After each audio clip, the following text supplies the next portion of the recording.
Obviously a pretty disappointing loss. To go back and forth like that and have the ball at the end with a chance to take the lead with 3 minutes left, and to have that interception happen, to turn around and give up a big run and pass interference on third and long, obviously extremely disappointing. So credit to Maryland, they found a way to make one more play, but I know the guys in our locker room are pretty upset, pretty hurt right now. And as I told them, the things that cause winning and losing, it's not this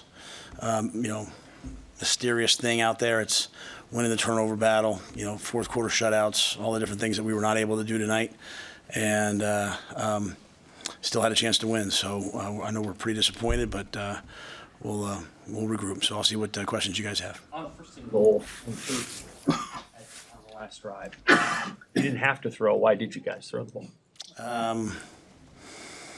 The first and goal play, you have to forgive me. I'm trying to think back to the play calling as it happened. The third down play. I think for us, it was man. You have a corner out versus man. Their corner that was playing number one in man made an amazing play. He's playing. The guy just came off and saw the ball and picked it off. I think we're on that play we're trying to win the game. We're trying to. You think a corner route's going to either be incomplete or kick a field goal. So I don't know that you can.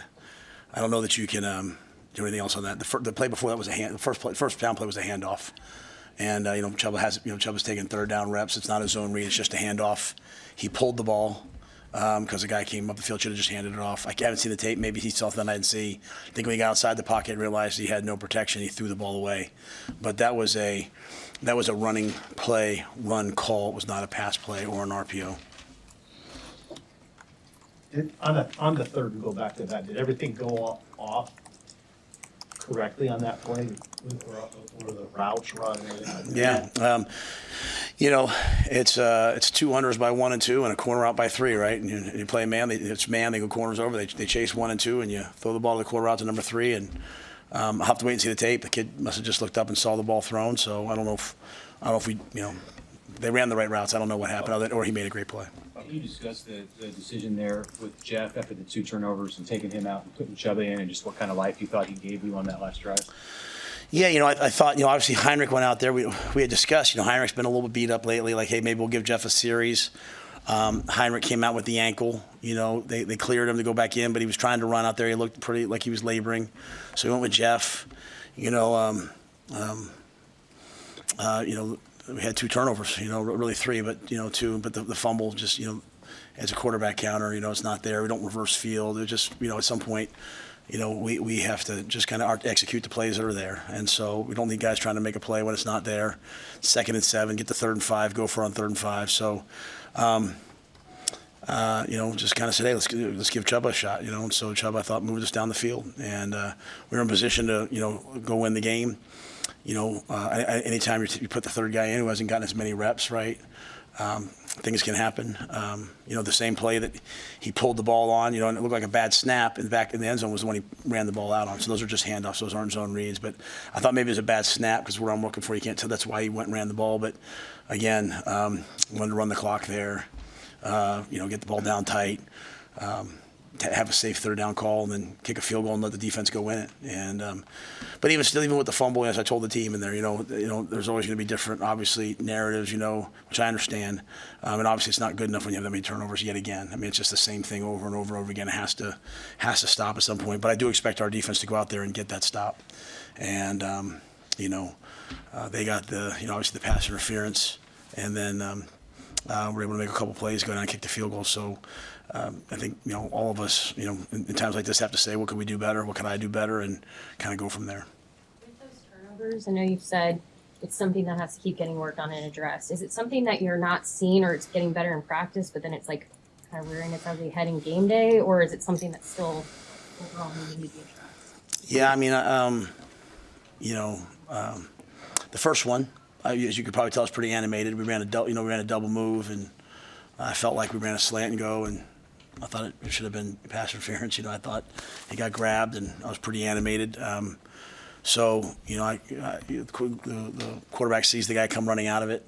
The second one, that's a quarters beater. It was man. That ball has, that play has to be checked. It wasn't checked, and then Jalen ran right by the safety. So I think anytime you get to your second and third quarterback, obviously they're not getting the same reps, and so the fumble obviously is a problem. You can't have that happen. So I think anytime what's happening across multiple players, you have to, as a coaching staff, you have to sit there and say, well, we're obviously not getting it done, and last thing I want to do is get up here and blame players. There's certain things that have to happen, which is okay to say that, but it falls on my head to get it done. And you saw the impact of us taking the ball away a few times, and it's just it's really, as I said to the guys, it's just a shame. It overshadows all the other good things that they're doing. When you have 4 turnovers and you lose 13-10, I mean, that's pretty hard to do. And so it means that we're, being physical and running the football and doing some other decent things. But, the passing game really is just not where it needs to be for us. How complicated is that quarterback discussion now moving forward? I mean, you have 3 guys that have now played a lot for you. How do you kind of decide how you want to manage this thing going forward? I think you just take it day by day. You get in there tomorrow and you see sort of, where's Heinrich at, physically. Heinrich's gift is that he's a dual threat player, and so if he doesn't have the ability to run and cut and do all those things, then that limits kind of what he can do. Chubba is getting back to being healthy, and so it was good to see him. It's good to see him have an opportunity to go play.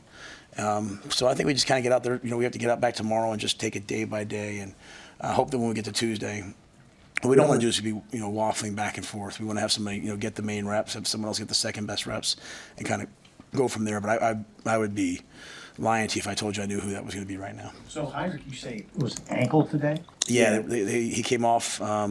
They took him in the tent, said it was ankle, so they cleared him. You could see him; he's kind of sprinting back and forth, but certainly, not at the level that he normally would play at. Matt, you talked about wanting the guys to play loose, play free, and let them rip. Were you happy with the way that at least the defense played today and their attitude? Yeah, I mean, I thought when it came to defensively, it's just, but it's the same thing, right? It's the same game. They're all the same games for us, right? Like it was, pretty dominant on defense for long stretches, and then, explosive pass, right? Dominant on defense and explosive pass, right? So, if we continue to minimize those things, we can be even better on defense. Took the ball away today, which was great. Yeah, I don't know if we sacked the quarterback or not, maybe once or twice. So I thought the defense came to play. I thought our special teams, we ran the fake punt early in the game on the first drive. We put Quentin Hines out there as a true freshman kick returner, Ethan Nation as a true freshman punt returner. Like, we were ready. We were going to play to win. So, and then offensively, I thought there were long times of just dominant, kind of downhill run game, right? We just if you don't convert third downs or create explosives, it's hard to maintain that. As I'm sitting out there, not that I would ever want someone hurt, but some of their guys were kind of beat up, and but you have to put the ball in the end zone when you have those opportunities, and just weren't able to do that. Is Chubba in a place with his health? You mentioned he's getting back, where if you had to go to him in a situation that wasn't just a drive like that, you needed him for a full game, that you could use him? Yeah, I mean, I think he'd answer that better than me. I know, the other day they did the groin testing. They do it every week, and his strength was back to where it originally was. That being said, he definitely does have, something that, might require something at the end of the year. But, when his number was called, he went out there and he played, and, we're backed up on our own 4-yard line, right? He took us all the way down to the opposite 4 with a chance to score. I mean, you talk about moments that can ignite an offense and ignite a team. Like even in the first half, right, we take the ball all the way down the field. We go for 4th and 2, we get it. We get down to the 27-yard line. That was a tough call for me because Ed had said the 25-yard line because of the wind today. And, we thought, hey, let's go for 4th and 2 with the wind and didn't get it. Then he brings us all the way back down again, and then we throw the interception in the end zone. To think that we had 2 interceptions in the end zone today is difficult, right?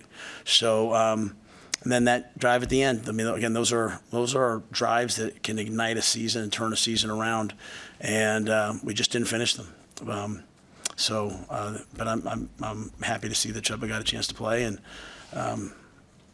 we will just, if he's the guy, we'll coach him up as best we can. What's the message to your team with 2 games and 2 more chances to clinch bowl eligibility? Yeah, I think right now, when you win and you lose, it's really important to talk about the moment that you're in. I think for me, it's important to remind them, that how much I respect them and care about them, and how I know some guys are really hurting, and some guys I'm sure feel like, man, I let the guys down, or if I hadn't done this. But it's the man in the arena, the guy that has the guts to go out there, that puts himself out there. So I just encourage them to make sure they understand that at the University of Nebraska, I expect us to finish the game on offense, but also expect us to finish the game on defense. And this shouldn't be anything but a team. And that when I think about that game, I think about what I could have done differently, not, oh, you should have done this. So I encourage the team to do that. I encourage the team to come back next week ready to go. This is, as I said, the things that we talk about, not beating ourselves, not having penalties, winning the turnover battle, running the ball and stopping the run, affecting the quarterback, fourth quarter shutouts, middle eight, all the things that we talk about are really what winning and losing is about. And so our guys are learning that lesson, sometimes really good, sometimes really bad, in terms of like in tough circumstances, not tough circumstances. But if they can learn everything there is to know about winning and losing in these times, they'll be really good in the end. So just reminded them that, we'll go play Wisconsin. It's another Big Ten team. It'll probably be the same type of game. Probably get down to the end. Probably need to make one more play than than the other team did tonight. Maryland did, to give them credit. But I really do believe that that's the message. And I believe that our seniors, they're winners. And I know how badly they want to win, and how badly they want to finish with a win and get to a bowl game and all those different things. And sometimes you have to overcome these circumstances and show back up, when you're kind of crushed to get there. And I expect our guys will do that versus a really tough Wisconsin team next week. And so, but that was the message. There wasn't a lot of yelling and screaming. I know the guys played hard. They laid their heart and soul on the line. Got guys banged up, other guys step in. I just want them to learn from it and continue to get better. Quentin's status? Yeah, Quentin. Unfortunately, we tried to take the pads off a little bit this week and help the guys out. So we took the pads off on Tuesday. Wanted to be fresh for today. Put the pads off on Wednesday, just the tops, and was tackling somebody, like butting a guy up and hit his shoulder. And so we thought he'd be cleared for the game today. Wasn't quite ready. He certainly wanted to play, so we expect he'll be ready next week. But just kind of an unfortunate event on Wednesday. With Chubba, was that the same thing that he'd been dealing with earlier in the season, or was it something new? Yeah, no, Chubba's just been kind of dealing with that groin since he hurt it in preseason. Okay. Anyway, thanks, guys.